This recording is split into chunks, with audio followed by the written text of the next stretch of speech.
Bonjour à tous et bienvenue dans votre flash. Il y aura une rencontre au sommet en fin de journée entre le président Alassane Ouattara et le président du PDC-RDA Henri Konan Bédié après le Conseil des ministres. Cette rencontre est la première après l'appel de Daoukro. C'est ce matin que s'ouvrent à Abidjan les procès en assises des détenus de l'Ancien Régime. Procès pour analyser les dossiers de 89 personnes poursuivies pour des faits d'atteinte à la sûreté de l'État, dont celui de l'ex-première dame Simone Eivie Gbagbo. Mais en attendant l'ouverture du procès ce mercredi, déjà hier, plus de 80 prévenus étaient devant le président de la Cour pour accomplir les actes préliminaires de leur procès. Aujourd'hui, journée mondiale du bégaiement, environ 60 millions de personnes souffrent de ce trouble du langage. Cette journée est l'occasion d'informer, de sensibiliser, mais aussi de faire avancer les recherches pour soulager les bègues. Des banquiers africains réfléchissent à leur contribution à l'émergence de l'Afrique et c'est au 14e colloque de la Confédération internationale des associations des diplômés de l'Institut technologique de la Banque de Paris, colloque ouvert hier par le Premier ministre Daniel Kablan-Duncan. On fait le point avec Adama Koné.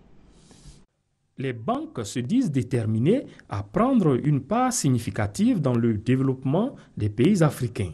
Face au défi de l'émergence, les établissements de crédit sont appelés à adopter une démarche inclusive. Le Premier ministre Daniel Kablan-Duncan en montre la voie. Notre économie doit disposer d'un secteur financier viable dans toutes ses composantes et être capable de couvrir en synergie l'essentiel des besoins de financement des acteurs économiques.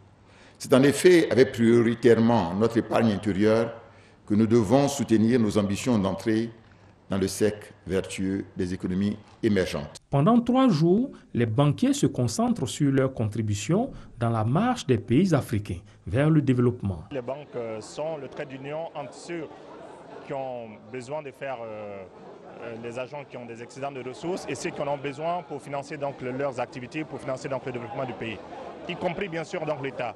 Et comme le Premier ministre vient de le dire tout à l'heure, vous avez vu en fait entre fin décembre et fin juin 2014, fin décembre 2013, fin juin 2014, le taux de croissance de crédit a progressé de plus de 30%. Donc ce qui montre que les banques sont de plus en plus des acteurs majeurs dans le développement, dans le financement de l'économie ivoirienne. Pour certains déjà, des modèles de financement sont à expérimenter ou à renforcer pour donner un coup d'accélérateur aux économies africaines. Pour une économie assise, fortement assise, l'impact, la contribution des PME et des PMI est très significative.